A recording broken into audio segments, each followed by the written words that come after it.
So সবাই খেয়াল করবে যে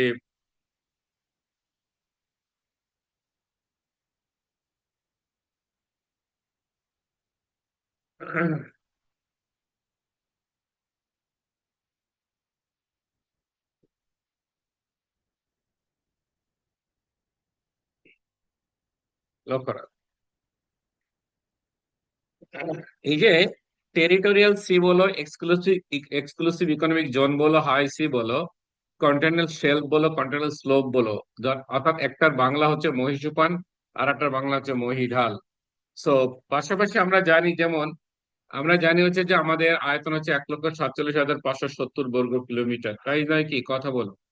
এবং এই জি স্যার। আয়তনটা কিন্তু আমরা ল্যান্ডের আয়তনের কথা বলি, কিন্তু কিন্তু এছাড়াও যে কোনো একটি উপকূলীয় রাষ্ট্রের সমুদ্রের মধ্যে কি পরিমাণ অধিকার থাকবে, কতটুকু জায়গা জুড়ে তার রাজনৈতিক অধিকার প্রতিষ্ঠিত হবে, কতটুকু জায়গা জুড়ে তার অর্থনৈতিক অধিকার প্রতিষ্ঠিত হবে, কোন জায়গাটুকু থাকবে একটি রাষ্ট্রের অধীনে, কোন জায়গা মানে সমুদ্রের কোন অংশে পৃথিবীর সকল রাষ্ট্রের অধিকার প্রতিষ্ঠিত হবে, কিংবা এক দেশ যদি অন্য কোনো দেশের যদি সমুদ্রের কোনো অংশ যদি দখল করে নেয়, তাহলে সেই দখলদারিত্বের অবসান ঘটানো হবে যে আইনের মাধ্যমে। সে আইনটার নাম হচ্ছে আনক্লস বা United Nations Convention on the Law of the Sea, যা 1982 সালে জাতিসংঘের উদ্যোগে এই আন্তর্জাতিক সমুদ্র আইন বিষয়ক কনভেনশন প্রণীত হয় এবং যেটা কার্যকর হয় 1900 কত সালে, 1994 সালে। তাহলে এটা হচ্ছে আনক্লস বা United Nations Convention on the Law of the Sea. যেমন আমরা জানি যে মিয়ানমারের সাথে বাংলাদেশের সমুদ্র সীমা নিয়ে জটিলতা ছিল, ভারতের সাথে বাংলাদেশের সমুদ্র সীমা নিয়ে জটিলতা ছিল, এবং সেই জটিলতা নিরসনের জন্য দুটি আদালতে কিন্তু মামলা হয়। যার একটা নাম কি ছিল? যার একটা নাম ছিল ইটলস। তোমরা নিশ্চয় একটা নাম জানো, জানো কিনা? কথা বলো। জি ইটলস। স্যার। এবং আরেকটার নাম কি? আরেকটার নাম হচ্ছে পিসিএ বা permanent court of arbitration, PCA বা পার্মানেন্ট কোর্ট অফ আরবিট্রেশন।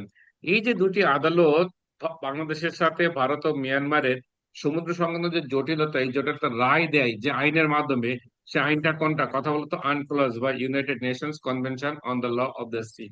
তাহলে এই আনক্লস কত সালে প্রণীত হয়? 1982 সালে জাতিসংঘ সাধারণ সাধারণ পরিষদ কর্তৃক, এবং যেটা কার্যকর হয় 1994 সালে, 1994 সালে। তাহলে আমরা এখান থেকে এই পর্যন্ত শিখলাম বা বুঝলাম। আচ্ছা, এরপরে আমরা নেক্সট স্লাইডে যাব। খেয়াল করবে, মূলত এইখানে দেখো আমাদের মূল আলোচনা আসবে এবারটা। এখানে আমাদের মূল আলোচনা আসবে, খেয়াল করবে। দেখো, আমি এই স্লাইডে তোমাদেরকে যা দেখানোর চেষ্টা করছি সেটা হলো যে এই যে এই পাশে যে সাদা অংশ, এটা হচ্ছে একটি রাষ্ট্রের উপকূলীয় ভূখণ্ড।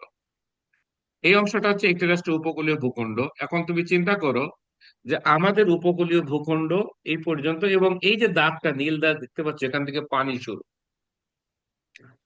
এখান থেকে পানি শুরু। তাহলে আমাদের এইখান থেকে পুরোটাই কি পানি শুরু হয়েছে? দেখ দেখ, এটা আমি নীল কালার দিয়ে করছি। তার মানে এই দাগ থেকে শুরু করে সামনে যা আছে সবই পানি, এই দাগ থেকে সামনে যা আছে সবই পানি।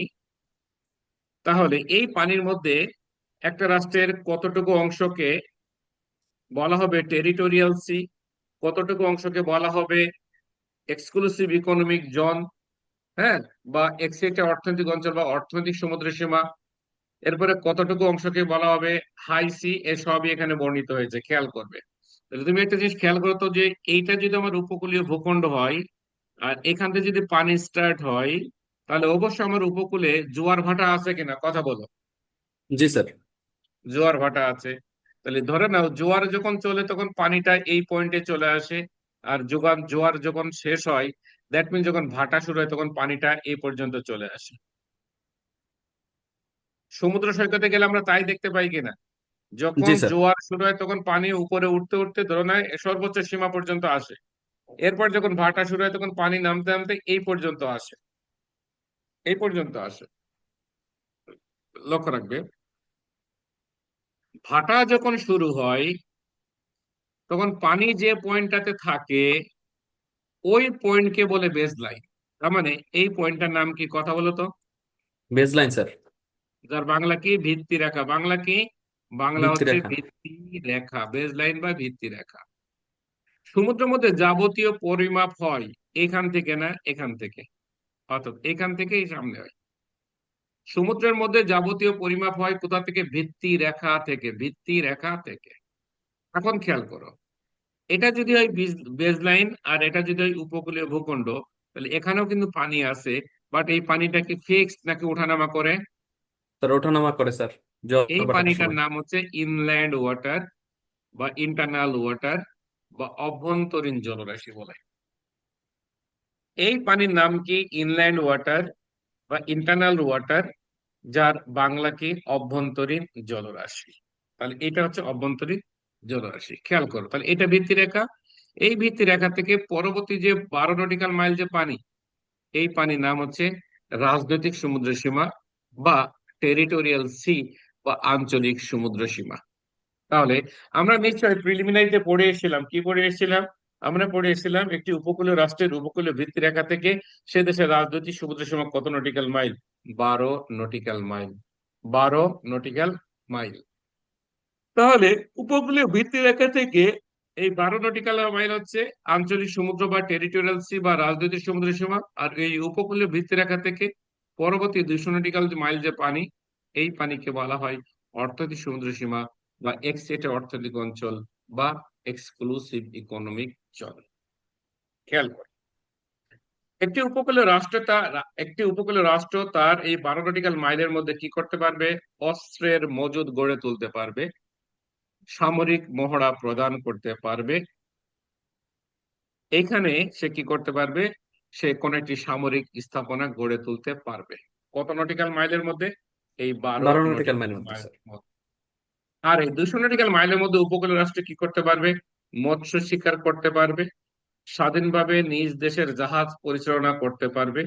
এখানে অন্য কোনো দেশের জেলে যদি এসে মাছ ধরে তাহলে তাকে গ্রেপ্তার করতে পারবে। এখানে একটি রাষ্ট্র চাইলে অভিবাসী অঞ্চল গড়ে তুলতে পারবে। এই অঞ্চলে কি করতে পারবে? সামুদ্রিক গবেষণা পরিচালনা করতে পারবে এবং সমুদ্রের তলদেশ দিয়ে, এই 200 নটিক্যাল মাইলের তলদেশ দিয়ে কি করতে পারবে? আন্ত মহাদেশীয় যোগাযোগের জন্য বা আন্তঃদেশীয় যোগাযোগের জন্য সাবমেরিন কেবল স্থাপন করতে পারবে। এইবার আসে, তাহলে এই পর্যন্ত আমাদের ক্লিয়ার? জি স্যার, ক্লিয়ার স্যার। এইবার আসো, তাহলে এই 200 নটিক্যাল মাইলের পরেও দেখো পানি আছে, এই যে এটা 200 নটিক্যাল মাইলের পরেও কিন্তু পানি আছে। তাহলে তাহলে এই পর্যন্ত দেখো, তাহলে 200 নটিক্যাল মাইল পর্যন্ত উপকূলীয় দেশের একচেটিয়া অধিকার থাকে। এখানে অন্য কোনো দেশের আর কোনো অধিকার থাকে না। এমনকি অন্য কোনো দেশের জাহাজ যদি বিনা অনুমতিতে এই অংশে ঢোকে, তাহলে উপকূলীয় রাষ্ট্র সেই জাহাজকে জব্দ করার ক্ষমতা রাখে। মানে সেই জাহাজকে আটক করার ক্ষমতা রাখে। খেয়াল করবে, তাহলে এ পর্যন্ত উপকূলীয় রাষ্ট্র এক্সচেটে অধিকার এক্সেটে অধিকার ভোগ করে থাকে, যে কারণে এটার নাম হয়েছে এক্সেটিয়া অর্থনৈতিক অঞ্চল বা এক্সক্লুসিভ ইকোনমিক জোন, এটার নাম হয়েছে। অপরদিকে 200 নটিক্যাল মাইলের পরে যে পানি, এই পানির উপরে কোনো একটি একক রাষ্ট্রের একক কর্তৃত্ব থাকবে না। এখানে পৃথিবীর প্রত্যেকটি রাষ্ট্র স্বাধীনভাবে মাছ শিকার করতে পারবে, জাহাজ চলাচল করতে পারবে, কৃত্রিম ভাবে স্থাপনা নির্মাণ করতে পারবে, তারপরে সামুদ্রিক গবেষণা করতে পারবে, তারপরে তোমার ইয়ে করতে পারবে, তোমার হচ্ছে সাবমেরিন কেবল স্থাপন করতে পারবে। এখানে টোটাল 6টি অধিকার ভোগ করে থাকে। তাহলে দেখো, চিন্তা করো যে এই যে সমুদ্রের পানি, এই পানির উপর পৃথিবীর প্রত্যেকটি রাষ্ট্রের অধিকার আছে। তাহলে যেহেতু প্রত্যেকটি রাষ্ট্রের অধিকার আছে, তাহলে বলো তো এটা কি ন্যাশনাল জোন নাকি ইন্টারন্যাশনাল জোন?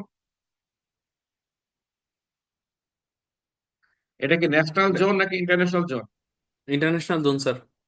যে কারণে এই 200 নটিক্যাল মাইলের পরে যে পানি থাকে, এই পানির নাম হয় হাই সি। যেহেতু এটা সকলের জন্য ওপেন থাকে, যে কারণে এটার নাম হচ্ছে ওপেন সি। আর এটার নাম হচ্ছে ইন্টারন্যাশনাল সি। অর্থাৎ হাই সিরই অপর নাম ওপেন সি, ইন্টারন্যাশনাল সি বা গভীর সমুদ্র বলা হয়। তাহলে এবার চিন্তা করো তো, এই সমুদ্রের পানি, এই যে সমুদ্রের পানি, এটা সম্পদ কিনা? কথা বলো। জি স্যার। এই অংশে যে মাছ আছে, এই মাছ কি সম্পদ কিনা? কথা বলো। জি স্যার, সম্পদ। তাহলে যে সম্পদের উপর পৃথিবীর প্রত্যেকেরই অধিকার থাকে, সেই সম্পদ জাতীয় সম্পদ নাকি বৈশ্বিক সম্পদ? স্যার বৈশ্বিক সম্পদ।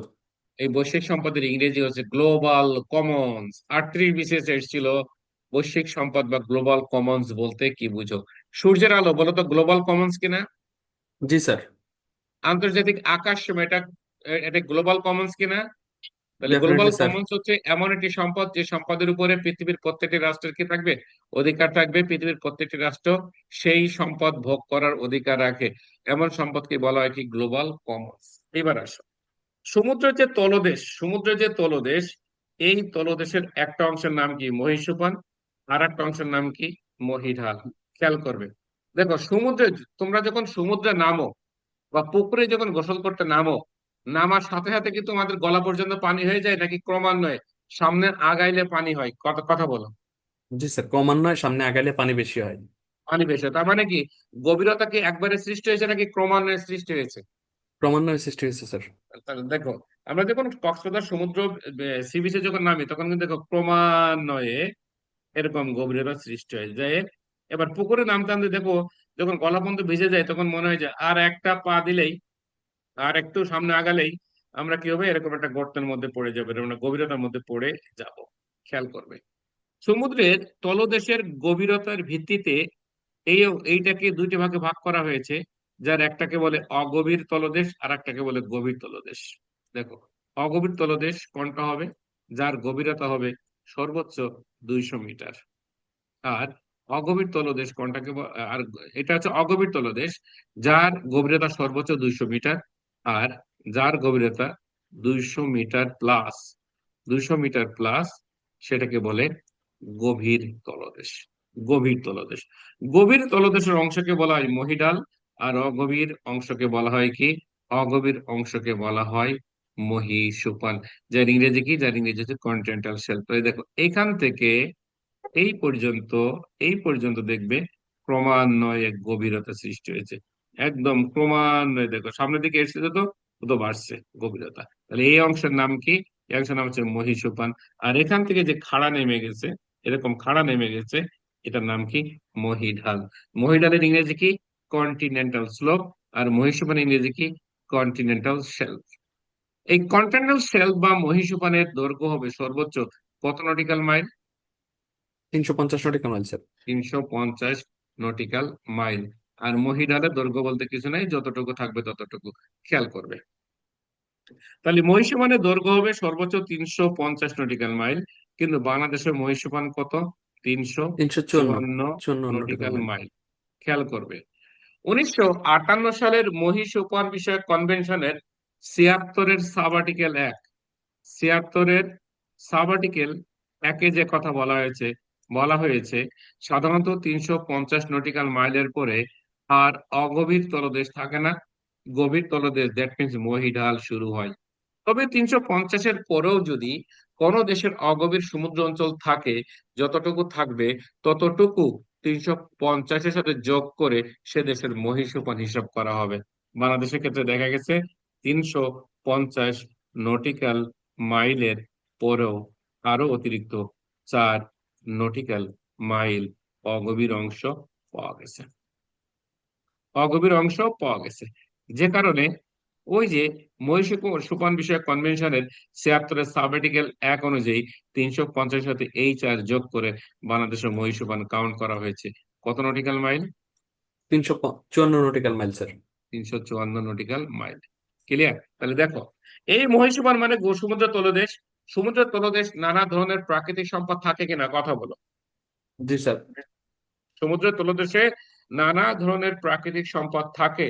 তাহলে এই প্রাকৃতিক সম্পদ, তাহলে আমরা যদি বলি এই, এইখান থেকে শুরু করে এই পর্যন্ত যদি বাংলাদেশের মহীসোপান হয়, এই পর্যন্ত যদি ধরো এই পর্যন্ত 350 আর এটা 4, তাহলে 354। তাহলে এই তলদেশে, সমুদ্রের তলদেশে যত প্রাকৃতিক সম্পদ আছে, এই প্রাকৃতিক সম্পদের মালিক কি হবে? কথা বলো।